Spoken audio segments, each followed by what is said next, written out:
The mission of Infinite Hero Foundation is to connect our military, veterans, and military family members with innovative and effective treatment programs for service-related injuries. They're doing incredible work thanks in large part to the leadership of their president and director, Colin Baden, who through his work with sunglasses icon Oakley, forged friendships with many elite military operators. We're talking about innovation on the front lines and how Infinite Hero Foundation seeks to serve those warriors through reintegration and recovery. This is Pick Up the Six podcast. Colin, how are you, man? Good to talk to you. I'm good. Good to see you, Brian. I'm very grateful that we get to have this conversation today and thankful to the network that brings us together. So excited to get to know you a little bit, have our audience get to know you. You've had a cool journey, and then, man, just talk about this really neat, impactful work you guys are doing. So really appreciate it, man. Oh, no problem at all. I appreciate the chance. How many pairs of Oakley sunglasses do you think you own? You know, I couldn't tell you. There are boxes of them. I made a point to try to get at least one piece of each model we launched. And after 21 years of doing it, it's quite a stockpile. Yeah, I can I'll only never wear them all. well, you've got a pair for every occasion, I would assume, and well, maybe some you don't even need. It's funny. Out of all of the hundreds of pairs that I own, I only wear one pair most of the time. Which pair is that? It's a model called, it was an X-Metal model called Leather Mars, which is kind of a stitched leather round shaped lens that, makes you look like Woody Harrelson, Yeah. Nature's way of saying, do not touch. Yeah. Natural born killers. Yeah, exactly. So I pretty much, that's the thing I wear, and it's indestructible and it's never worn out. It's just my thing. Yeah. You talk about, my friend, iconic brands. Boy, that Oakley O is got to be up near the top of that list. And the time that you spent there when you got there in the early 90s, and still today, incredibly strong brand icon. But man, in the 90s, Oakley was really incredible. I mean, just everybody, right? Every major athlete, again, still to this day. But boy, I just remember that time. I remember my dad getting that first pair of Oakley sunglasses for cycling. I was so jealous because he'd never let me wear them. So tell us a little bit about your journey that got you to that incredible brand and major company. It was an odd journey. I was a partner in an architecture firm in Seattle, and the founder of Oakley, a guy named Jim Gennard, owned property up here in the San Juan Islands, which is where I live today. And he wanted to build a house up here. He had a piece of property on an island called Orcas Island. Jim's not normal. He was going through architects like you and I change underwear, and is just looking for a particular execution that I guess a traditional architect wasn't going to deliver. And through some connections here in the islands, he got a hold of me and said, I'd like to fly you up here and see if you got the grit to do what I'm looking for. And I came up here. He handed me a pencil in his living room of the house he was renting. He got 30 minutes to impress me. Whoa. So I kind of knew a little bit about Jim's background. So I drew a freight train going through a pyramid and goes, "You're hired." Of course, that's not what we did.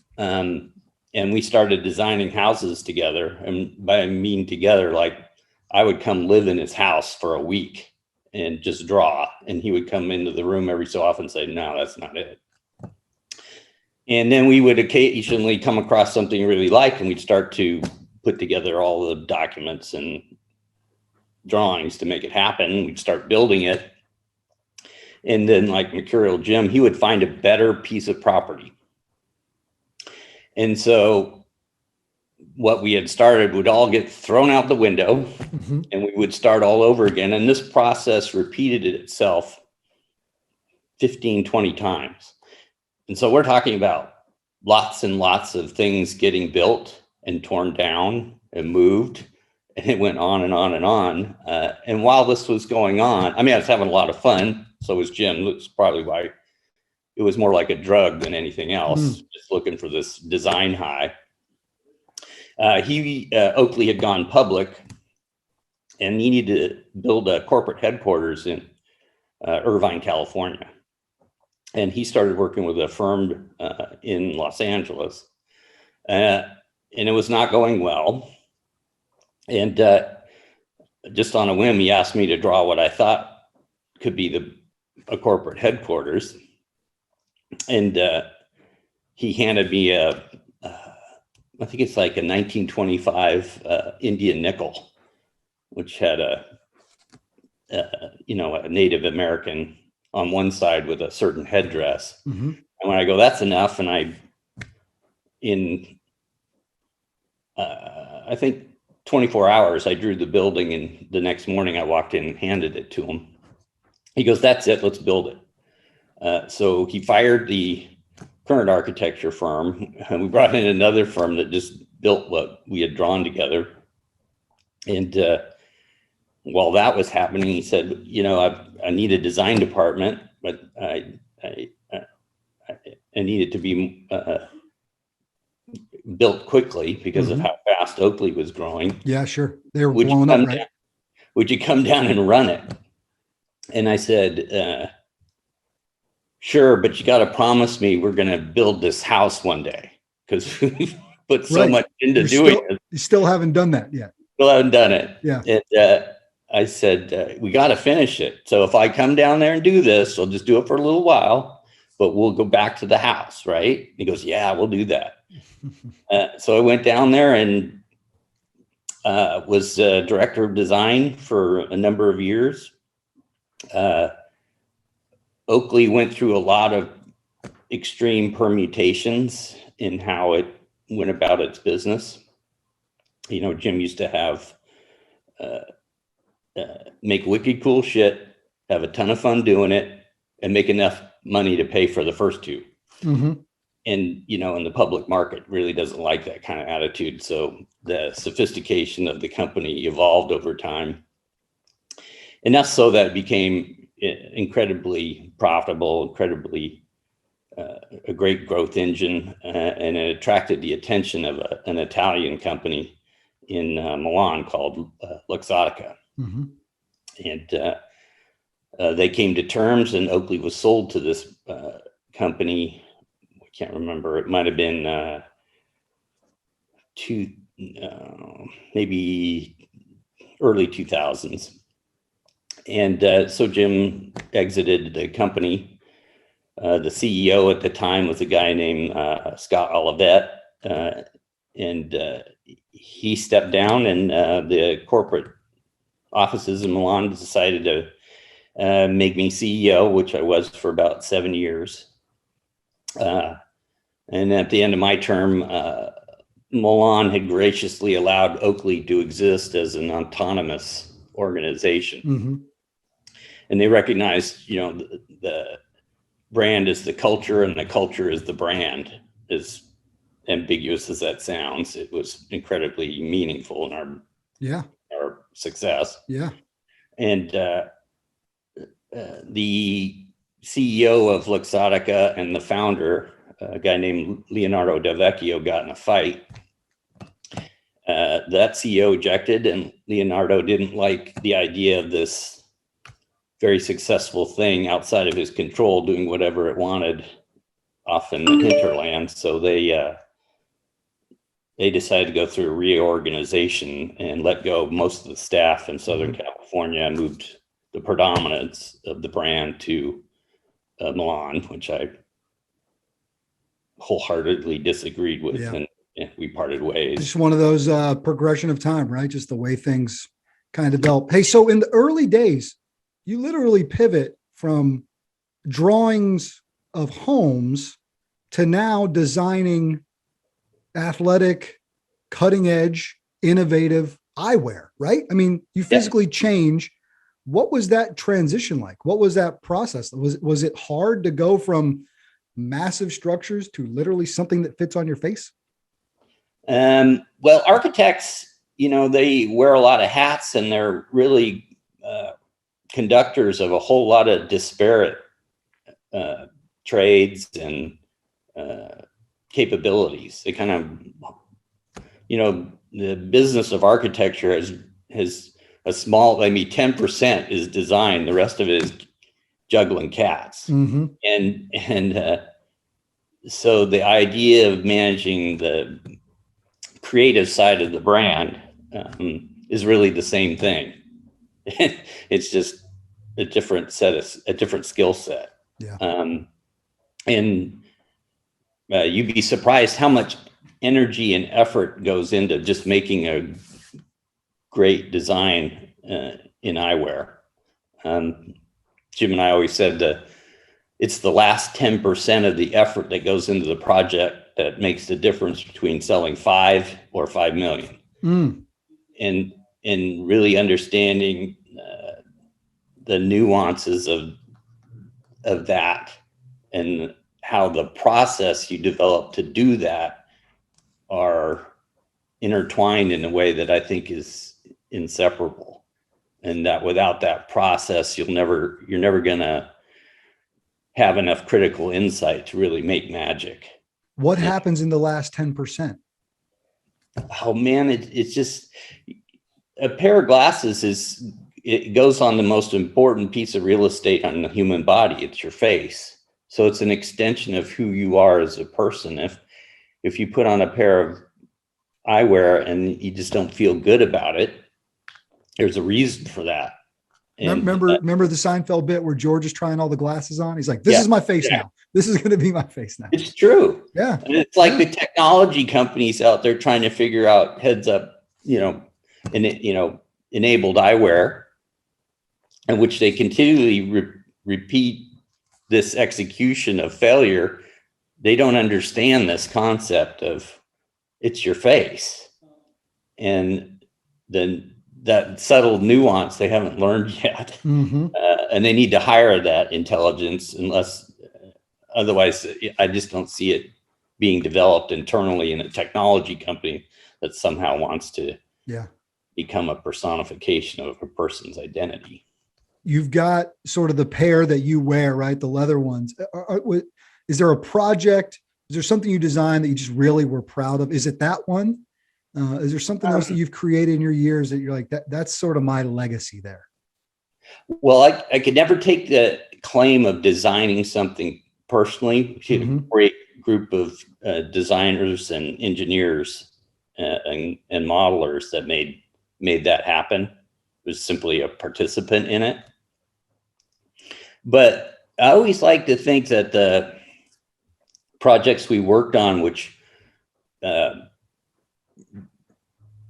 really pissed people off, like who gave you the right to make that? Who said that was going to be okay? Pushing boundaries, disrupting a little bit. Boundaries. And one of my favorites is a glass we called Over the Top, which we debuted in I think it was the 2004 Olympics in Australia. And as a pair of glasses that covered your eyes, but went over the top of your head. Yeah, I can picture them right now. Outrageous. And believe it or not, we sold close to 20,000 of those things. So there's 20,000 nut jobs running around the country wearing glasses over the top of their head. And I just love, I just love the fact that being disruptive can be a good business practice, at the same time quite inspirational if you're a creative and wants to dust up the norm. Yeah, totally. So not only world-class athletes, I mean, some of the best, right? You think about Oakley's role in major sports, right? Some of the best baseball players have worn Oakley sunglasses, best cyclists, best runners, endurance athletes, but also the American warfighter, right? The ability to outfit the American warrior, the American soldier with protective eyewear. And that's been a huge part for you guys. And I know it was something that became important to you. So tell me just a little bit about that progression, being in that space and the relationships you were able to form that ultimately, I think, led you to Infinite Hero Foundation. But tell me just a little bit about working with the American military warrior and outfitting them with the incredible product.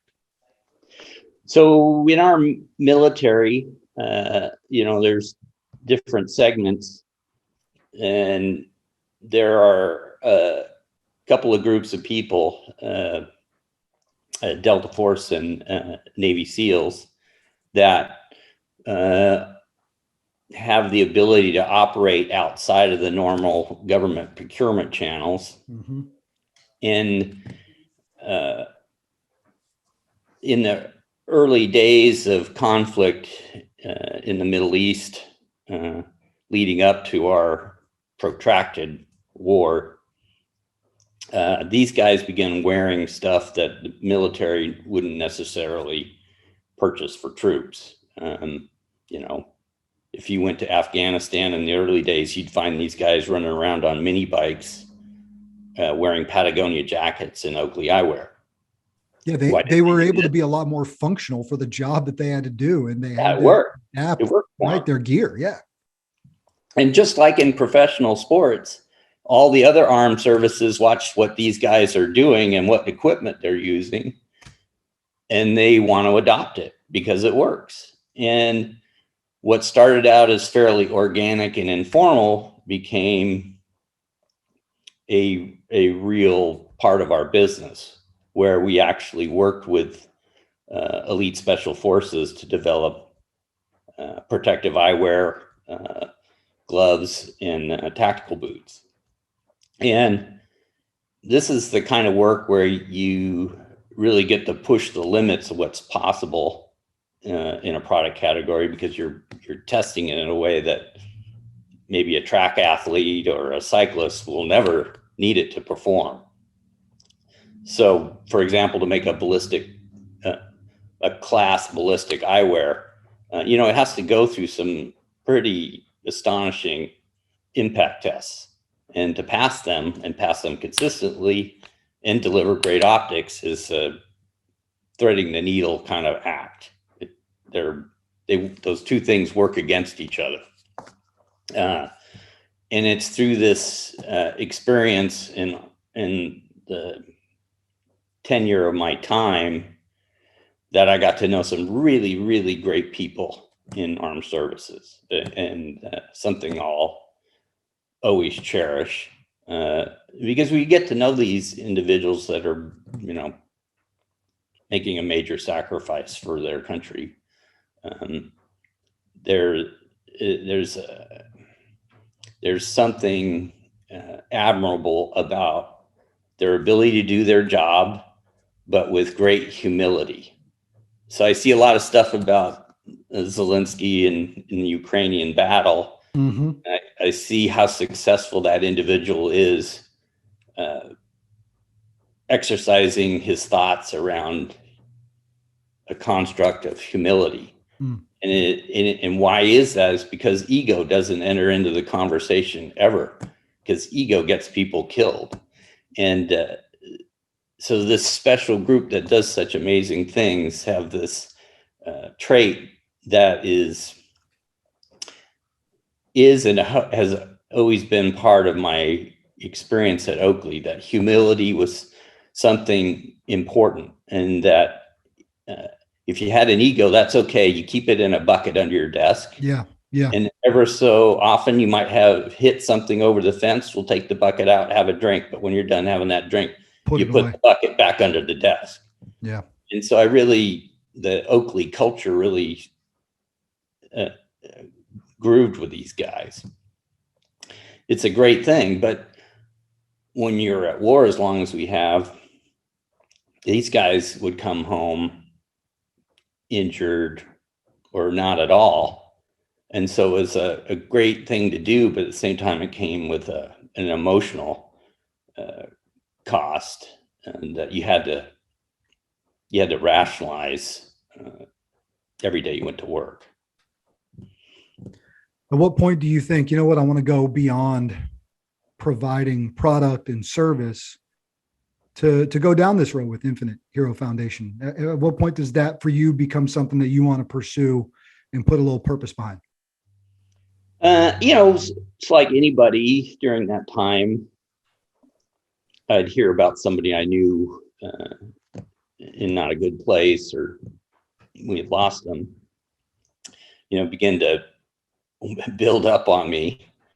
And then in August of 2011, there was a Chinook helicopter trying to do a rescue. A whole bunch of servicemen in it, like 38 people in it, a bunch of Navy SEALs, and it took a RPG round in the back and it killed everybody. Yep. People I had worked with, I knew. And it was very upsetting to me. And my first response was, I'll go enlist in part of our armed services, and by doing that, I'll take the place of some young kid that won't have to go do this. Pretty irrational. So I spent that day trying to enlist, and going through service by service, found out that when you're almost 50, you have a fighting chance in hell of getting on the team. So my next thought was, we have all these resources at Oakley. Why don't we start pointing, let's point the guns out at helping, helping the team. And there's a gentleman at Oakley who I really consider the founding, the two of us were really the founding entity that got this going, a guy named Eric Poston. He still runs today, all of Oakley's military work. And he and I got together and decided to build a foundation. He and his partner in the military group came up with the name Infinite Hero. And we thought we would model it after what made Oakley so successful, and that is invest in innovation. And within the veteran space, there's, I think at any given time, there's like 3,000 plus charities trying to help, right? Because it's such a powerful, motivating story. And so within that space, we want, like Oakley, we want to try to bust through some incredibly difficult challenge like beating cancer. And the only way to do that was to find the crazies and invest in it like a VC would, a venture capitalist. And, some ideas are going to make a profound difference for the veterans community, and some ideas didn't work, but that's okay. We were going to go out, fail fast, and find some solution to the toughest problems facing these guys and women. And that was the simple construct. And that foundation started in 2012. This is our 10th year of doing good work, and something that's the legacy I'm most proud of. Yeah, man, it's incredible. That fateful August day was extortion 1-7, and it's 38 total deaths, 30 Americans, I believe, 15 of those Navy SEALs. Your catchphrase, and obviously Infinite Hero, right? Totally makes sense with that Oakley tie. You think about that Oakley that infinite circle that never ends. You break boundaries. How are you doing that through the foundation work to serve these men and women who have provided so much for us? So we don't run programs. We're just looking for an idea, a group of people that have something that's compelling. And we typically put in what you would call seed money, and we'll continue to reinvest up until we think that thing has some legs and can stand on its own. And then we're off to the next idea, because we're not about running a program. Yeah, and you're just helping them provide the resources for what they need. Exactly. So are there some groups and organizations that you guys have helped that might be worth mentioning or talking about some of the work they're doing? So I'll give you a good story. We work in like 5 specific areas in the military space. We support families, family health, of leadership development, suicide prevention, dealing with PTSD issues, and physical rehabilitation, really obvious. Mm-hmm.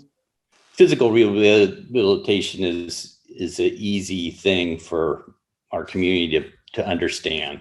The more protracted ones like PTSD, really difficult area. So in physical rehabilitation, there was a gentleman who became part of our program, and he was a Night Stalker pilot in Afghanistan. He was a guy named Gary. Gary had he was paralyzed from the waist down. And so we invested in a company called an exoskeleton, which is a framework you strap to your body, and it's powered. And essentially, with the help of his wife, Mary, they could actually activate this thing and he could get up and walk around. And it was give him his life back, huh? It was fairly early on in its technology, and it took, it wasn't something Gary could do himself. So he had to have the help of his wife. It was physically draining. It took a lot of energy to make this thing happen. Yeah. You could only use it for a short period of time. Well, flash forward, we invested in this group for a little bit. Then along came this other company called iBot, which is essentially a chair on 4 wheels. And you could push a button and the 4 wheels, you can imagine, rotated. And so you went from a sitting position to essentially a standing position, even though your legs weren't part of the activity. And this chair would sit there and pivot on 2 wheels. And Gary could wear this thing all day long. So we began putting a lot of money into getting chairs on vets.